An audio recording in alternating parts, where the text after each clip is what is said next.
Shalom jemaat yang dikasihi Tuhan, kembali lagi kita mau beribadah bersama-sama dalam ibadah kategorikal hari ini. Saya mengajak mari jemaat Tuhan kita siapkan hati kita untuk memberikan puji-pujian yang terbaik bagi Tuhan. Mari kita berdoa. Terima kasih Tuhan Yesus, kami kembalikan segala pujian, syukur, hormat, kemuliaan hanya bagi nama Tuhan. Saat ini Tuhan kami mau memuji memuliakan nama Tuhan, beribadah kepadamu Tuhan. Kami mohon Tuhan menguduskan, menyucikan seluruh kehidupan kami, supaya kami boleh layak menghampiri tahta Tuhan. Terima kasih Bapa, Engkau memberkati ibadah kami dari awal hingga akhirnya. Kami serahkan dalam tangan Tuhan. Dalam namamu Tuhan Yesus kami berdoa mengucap syukur. Haleluya, amin. Engkaulah yang menjadi kekuatan kami Tuhan, sumber pengharapan kami. Terima kasih Tuhan.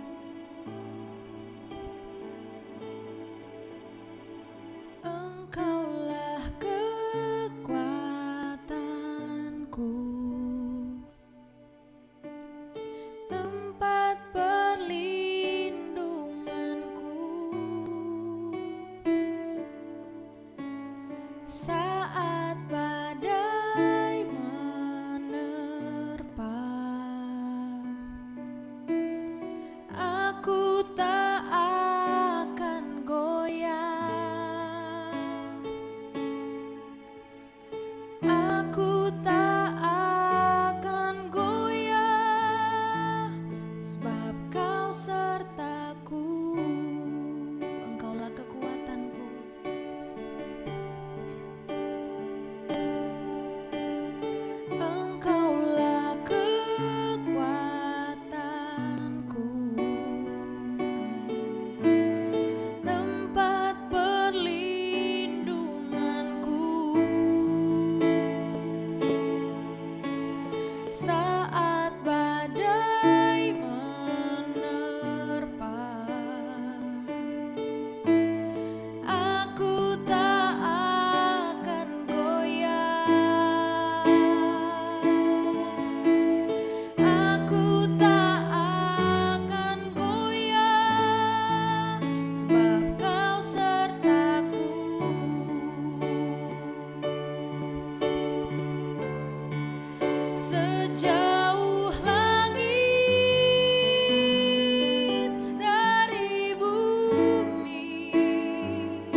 berserah hanya kepadamu Tuhan.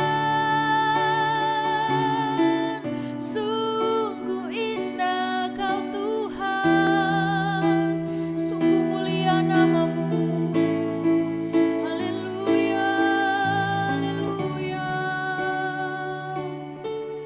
Kami bawa pujian kami hanya kepadamu Tuhan. Kami bawa penyembahan kami bagi Engkau Tuhan. Terima kasih Tuhan. Kami bersyukur sebab Engkau baik. Kami bersyukur sebab Engkau ajaib dalam hidup kami. Kami bersyukur buat kemurahan-Mu Tuhan. Terima kasih Tuhan.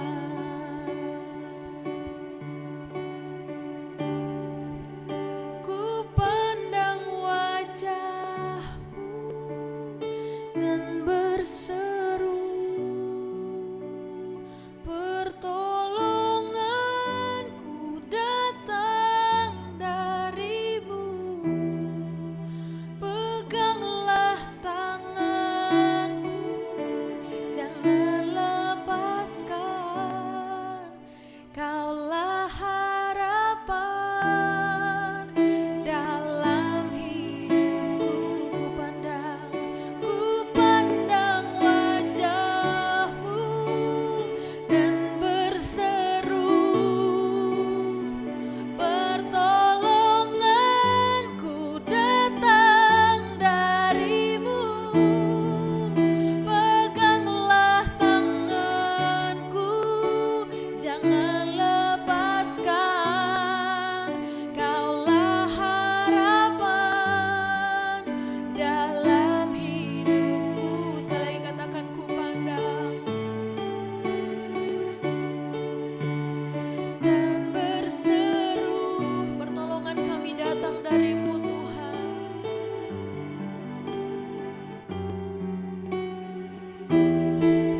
Peganglah tanganku, jangan lepaskan. Kaulah harapan dalam hidupku. Kaulah harapan dalam hidupku. Kaulah harapan, Kaulah harapan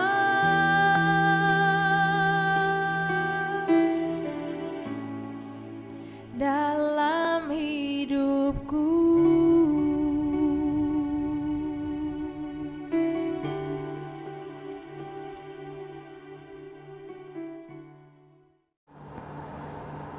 Shalom, senang sekali berjumpa kembali dengan Bapak Ibu sekalian. Mungkin hari ini kita masih belum bisa beribadah bersama-sama di dalam gedung gereja. Tapi saya yakin dan percaya, kalau kita sungguh-sungguh membuka hati dan sungguh-sungguh mau menerima Tuhan di dalam hati kita, maka saat ini pun kita bisa memuji memuliakan Tuhan. Kita juga siap untuk menerima berkat Tuhan yang Tuhan sudah sediakan melalui firman Tuhan. Nah, sebelum kita mulai pembelajaran firman Tuhan malam hari ini, saya ajak kita sama-sama masuk di dalam doa. Mari kita tundukkan kepala, kita masuk dalam doa. Bapa di surga, kami mengucap syukur karena begitu besar kasih Tuhan dalam hidup kami. Kami masih boleh bersama-sama memuji, memuliakan Tuhan. Dan saat ini kami juga masih punya kesempatan untuk belajar firman Tuhan. Terima kasih buat berkat kesehatan yang Tuhan berikan pada kami. Saat ini Tuhan, kami mau diberkati oleh firman-Mu. Tuhan, urapi hamba-Mu yang penuh keterbatasan ini. Bukan lagi hamba yang berkata-kata, tapi biarlah Tuhan sendiri yang berbicara kepada jemaat-Mu yang mendengarkan khotbah ini. Sehingga di ibadah KKR ini Tuhan, kami semua boleh dibangkitkan iman kami. Kami boleh semakin bersemangat untuk belajar mengenai kebenaran firman-Mu. Dan biarlah firman-Mu menjadi kekuatan di dalam kehidupan kami sehari-hari. Terpujilah nama-Mu. Kami serahkan Tuhan jalannya pemberitaan firman-Mu dari awal hingga pada akhirnya. Semua di dalam nama Tuhan Yesus. Dan tidak ada kuasa lain yang boleh berada bersama dengan kami kecuali Roh Kudus-Mu yang Kau kirim bersama-sama dengan kami. Terpujilah nama-Mu. Kami serahkan semuanya ini di dalam nama Tuhan Yesus Kristus Allah yang hidup. Haleluya. Amin. Hari ini kita akan belajar di ibadah KKR ini mengenai kebenaran firman Tuhan yang diambil dari Injil Yohanes pasal yang ke-11. Injil Yohanes pasal yang ke-11, kita mulai baca dari ayat yang ke-3 sampai ayat yang ke-6. Dan kemudian nanti kita akan lanjut baca di ayat yang ke-11 sampai ayat yang ke-17. Injil Yohanes pasal yang ke-11 ayat 3 sampai ayat yang ke-6. Demikian bunyi firman Tuhan. Dan Lazarus yang sakit itu adalah saudaranya. Kedua perempuan itu mengirim kabar kepada Yesus, "Tuhan, dia yang engkau kasihi sakit." Ketika Yesus mendengar kabar itu, ia berkata, "Penyakit itu tidak akan membawa kematian, tetapi akan menyatakan kemuliaan Allah. Sebab oleh penyakit itu, anak Allah akan dimuliakan."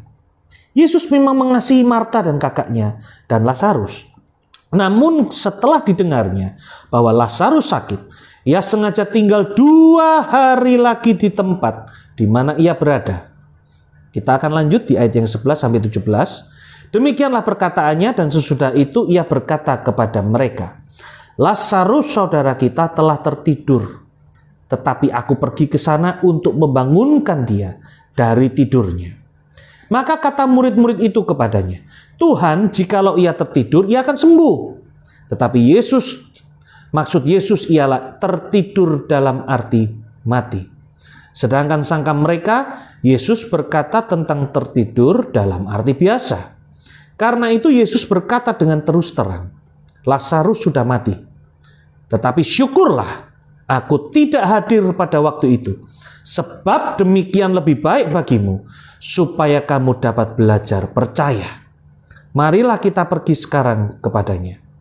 Lalu Thomas yang disebut Didimus berkata kepada teman-temannya, yaitu murid-murid yang lain, "Marilah kita pergi juga untuk mati bersama-sama dengan dia." Maka ketika Yesus tiba, didapatinya Lazarus telah 4 hari berbaring di dalam kubur. Judul firman Tuhan malam hari ini saya beri judul, Tuhan selalu tepat waktu. Sekali lagi, Tuhan selalu tepat waktu. Pelajaran pertama kita hari ini adalah, ada kalanya Tuhan sengaja menunda kedatangannya. Sekali lagi, ada kalanya Tuhan sengaja menunda kedatangannya. Apakah berarti Tuhan itu jahat? Jelas bukan.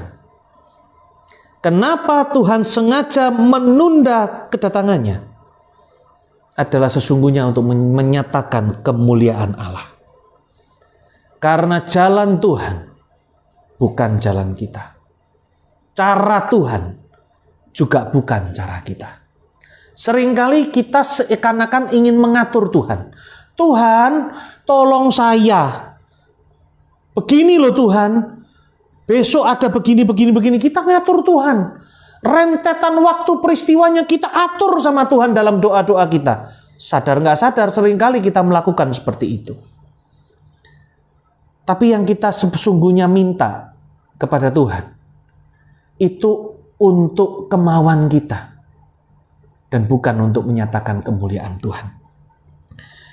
Kalau semuanya itu masih mungkin secara logika, masih mungkin secara hitungan kalkulator kita, kalau bisa dihitung teori probabilitasnya masih masuk akal, saya yakin dan percaya semuanya itu kalau terjadi, orang akan berkata dengan gampang, itu bukan mujizat.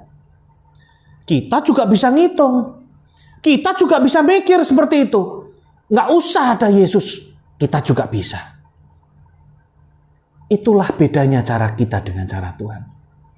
Ketika seakan-akan semua harapan sudah hilang, ketika seakan-akan keadaan sudah menjadi hancur, dan bahkan lagu tadi mencatat, sudah terlambat 4 hari. Tetapi ternyata Tuhan membuktikan, walaupun Tuhan datang terlambat, ia tetap Tuhan yang datang tepat pada waktunya. Secara adat, orang Yahudi akan langsung menguburkan jenazah orang yang meninggal pada hari itu. Dan sejak hari itu mereka akan terus meratapi. Siapa tahu yang meninggal itu akan bangkit kembali. Yang menarik adalah Tuhan sengaja datang terlambat 4 hari supaya semua orang melihat mujizat terjadi.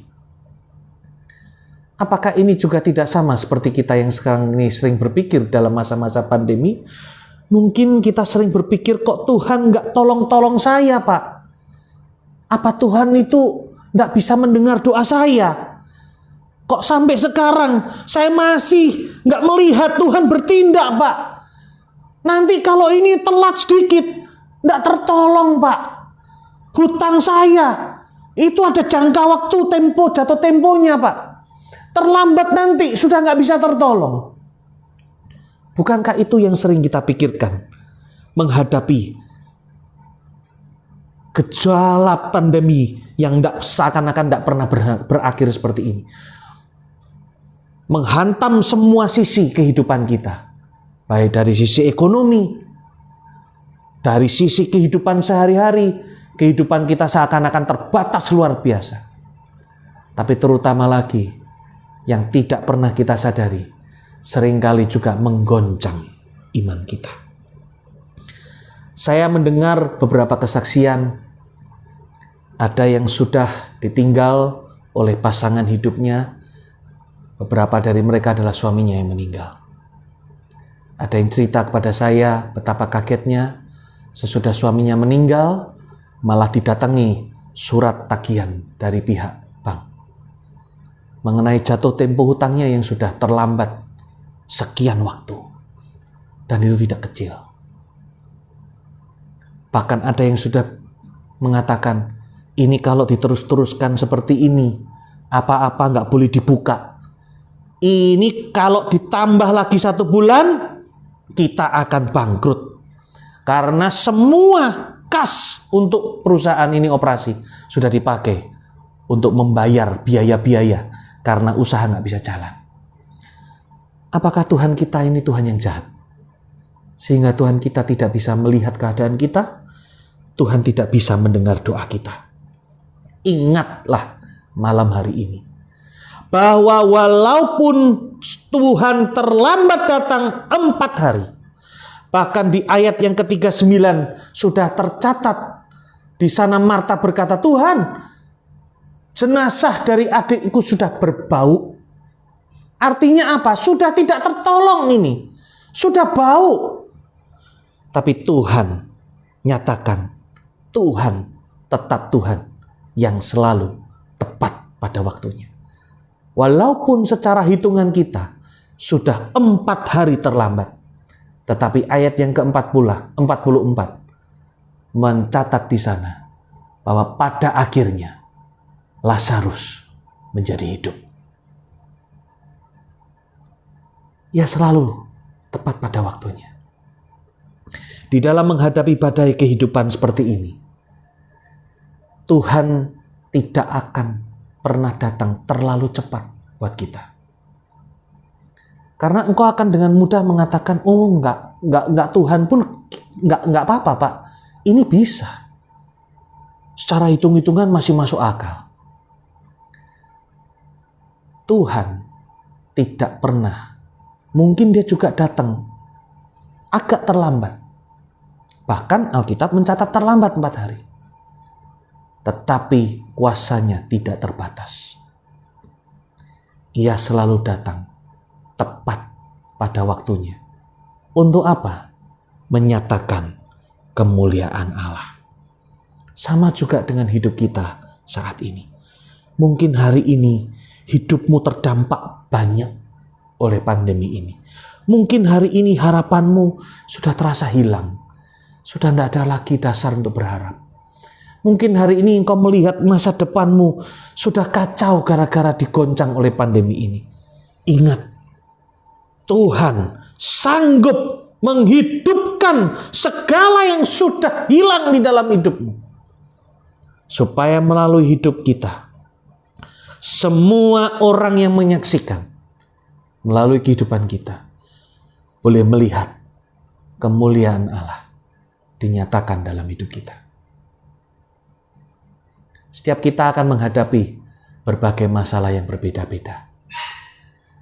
Tapi itulah intinya, supaya setiap kita, ketika kita sudah keluar dari masalah dan kita menyaksikan Tuhan yang hidup itu sudah menolong kita, kesaksian yang keluar dari mulut kita, kita sampaikan pada orang yang mengalami masalah yang sama, itu membawa power, membawa kekuatan yang luar biasa. Sehingga mereka pun ketika mendengar kesaksian ini, mereka juga menerima power itu dari Tuhan. Sehingga mereka juga bisa menang, mereka juga bisa keluar dari masalah hidup yang sedang mencengkeram hidup mereka. Ingat, walaupun secara manusia dan hitung-hitungan, ya sudah terlambat 4 hari. Karena ia sengaja untuk datang lebih lambat, supaya kemuliaan Allah dinyatakan. Itulah hebatnya Tuhan kita. Tetapi datang terlambat 4 hari pun, tetap tidak membuat mukjizat dinyatakan, bukan? Ia tetap datang tepat pada waktunya. Dan Lazarus hidup. Pelajaran yang kedua hari ini adalah Tuhan ingin kita belajar untuk percaya. Berkali-kali Tuhan katakan, supaya kalian dapat belajar percaya. Karena Tuhan sesungguhnya sanggup dengan mudahnya untuk memulihkan hidupmu. Tetapi yang Tuhan tidak pernah bisa untuk langsung mengubah adalah imanmu. Di dalam belajar untuk percaya, di sanalah letak dasar daripada iman. Karena iman tanpa percaya itu bukan iman. Iman adalah percaya walaupun belum melihat. Percaya terima walaupun belum terima. Itulah iman. Tetapi firman Tuhan mengatakan dengan jelas di Roma 1 ayat 17. Orang benar akan hidup oleh iman. Di Ibrani 10 ayat 38. Tetapi orang-orangku yang benar akan hidup oleh iman. Iman itu akan terus teruji kalau kita belajar untuk percaya. Kadang-kadang belajar percaya ketika melihat semuanya sudah hancur, itu nggak akan mudah. Belajar percaya ketika mukjizat terjadi, itu lebih gampang dan hampir setiap orang bisa. Tapi Tuhan tetap ingin supaya kita semua belajar untuk percaya. Ketika Tuhan katakan di Yohanes 11 ayat 25, Akulah kebangkitan dan hidup. Barang siapa percaya kepadaku, ia akan hidup walaupun ia sudah mati. Tuhan mengatakan, akulah kebangkitan dan hidup. Sesungguhnya di ayat ini, Tuhan yang sama, juga sedang mengatakan bahwa aku adalah aku. Tuhan yang sama yang sedang berbicara kepada Musa, bawalah bangsaku Israel ini untuk keluar dari tanah perbudakan di Mesir. Engkau akan memimpinnya. Engkau akan belajar untuk percaya. Karena sesungguhnya setiap kali ketika Tuhan berkata, akulah jalan, akulah kebenaran, akulah kebangkitan, akulah pintu, akulah air. Di sanalah sesungguhnya tertulis di dalam bahasa Yunani, ego, eimai. Yang kalau kita runutkan ke belakang, di kitab Keluaran, di sanalah ketika pertama kali Musa bertanya kepada Tuhan, Tuhan, dengan panggilan apa aku menamakan engkau ketika aku harus mengatakan aku diutus oleh Tuhan kepada orang Israel? Tuhan berkata, bukan? Katakan kepada mereka, aku adalah aku. Heye, Esher Heye. Dan kalau itu diterjemahkan dalam bahasa Yunani, ego, emai. Setiap kali Tuhan Yesus berkata, akulah, Tuhan sedang menunjukkan, Ia adalah Allah yang sama. Seperti yang berkata kepada Musa, aku adalah aku. Tuhan yang sama, yang membangkitkan Lazarus. Tuhan yang sama, yang juga membawa bangsa Israel keluar dari tanah perbudakan di Mesir melalui 10 tulah.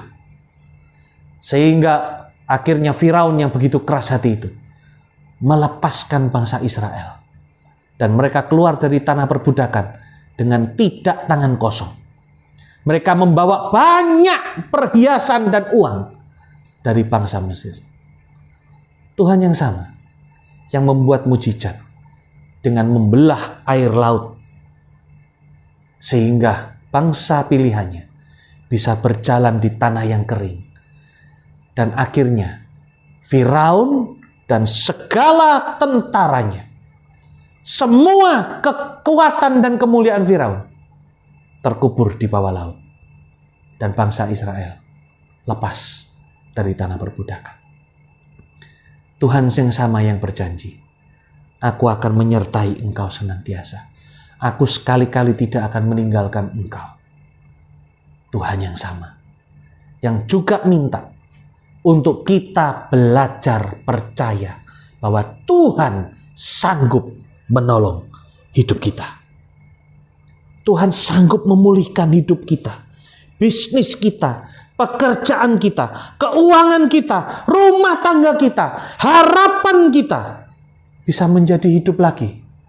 Ketika Tuhan katakan, Tuhan panggil namamu dan katakan, kemarilah. Semuanya akan menjadi hidup lagi. Walaupun mungkin itu sudah berbau, sudah terlambat 4 hari. Tidak ada yang mustahil buat Tuhan kita. Kita belajar hari ini untuk meletakkan percaya kita kepada Tuhan. Karena Tuhan kita bukan Tuhan yang tidak pernah mengerti bahasa tetesan air mata. Tuhan kita Tuhan yang tahu persis, bahkan sebelum kita berdoa, Tuhan tahu keadaan kita. Datang kepada Tuhan hari ini. Mungkin ada kalanya Tuhan sengaja menunda datang, supaya melalui hidup kita, banyak orang melihat mujizat itu nyata terjadi dalam hidup kita, dan itu bisa memberkati orang banyak melalui kehidupan kita. Demikian juga Tuhan ingin supaya kita belajar untuk percaya dengan sungguh-sungguh, meletakkan segala pengharapan kita hanya kepada Tuhan, dan kita akan melihat bagaimana cara Tuhan bekerja. Karena sesungguhnya Tuhan selalu tepat waktunya. Karena waktu Tuhan pasti yang terbaik. Biarlah pembelajaran firman Tuhan yang singkat hari ini boleh memberkati setiap hidup kita. Boleh kita lakukan dalam hidup kita sehari-hari. Karena sesungguhnya yang berbahagia adalah setiap kita yang mau menerima firman Tuhan, yang mau menyimpannya di dalam tanah hati yang baik, yang mau merenungkannya siang dan malam, tetapi harus berani melakukan dalam hidup sehari-hari. Tuhan Yesus memberkati. Saya ajak kita sama-sama tundukkan kepala dan kita masuk dalam doa. Tuhan Yesus, kami mengucap syukur kalau kami boleh belajar, kami boleh disadarkan, kami boleh ditegur oleh kebenaran firman. Dan biarlah firman-Mu yang disampaikan boleh menjadi rema di dalam hati setiap kami. Sehingga mungkin kami melihat keadaan kami sudah terlanjur, sudah terlambat. Banyak dari dalam hidup kami yang mungkin sudah berbau, yang sudah tidak ada harapan lagi. Tapi melalui firman-Mu, kami mau bangkit iman kami kepada Tuhan. Karena kami percaya Engkau sanggup menolong hidup kami. Pertolongan-Mu selalu tepat pada waktunya. Terima kasih Tuhan Yesus. Terima kasih Roh Kudus, bangkitkan iman kami. Supaya kami makin percaya kepada Tuhan. Dan kami boleh meletakkan segala harapan kami kepada Tuhan. Walaupun mungkin harapan itu sudah sirna, sudah tidak berbekas lagi. tapi harapan itu akan bangkit lagi dalam hidup kami. Seperti Tuhan sudah membangkitkan Lazarus yang sudah terkubur 4 hari dan bangkit kembali untuk kemuliaan nama Tuhan. Pakai hidup kami anak-anak-Mu ini menjadi alat-alat Tuhan. Sehingga melalui kehidupan kami, orang-orang banyak yang belum mengenal kasih Yesus boleh melihat betapa luar biasanya Tuhan yang kami layani dan kami sembah. Engkau Allah yang hidup, Engkau Allah yang sama, yang bekerja pada bangsa Israel melalui hamba-Mu Musa. Demikian juga Engkau juga bekerja melalui kehidupan setiap kami. Di dalam masa pandemi ini, kuasa-Mu tetap tidak terbatas. Dan Kau selalu tepat pada waktunya. Terima kasih Tuhan Yesus. Berkati setiap kami dalam menjalani kehidupan kami sehari-hari.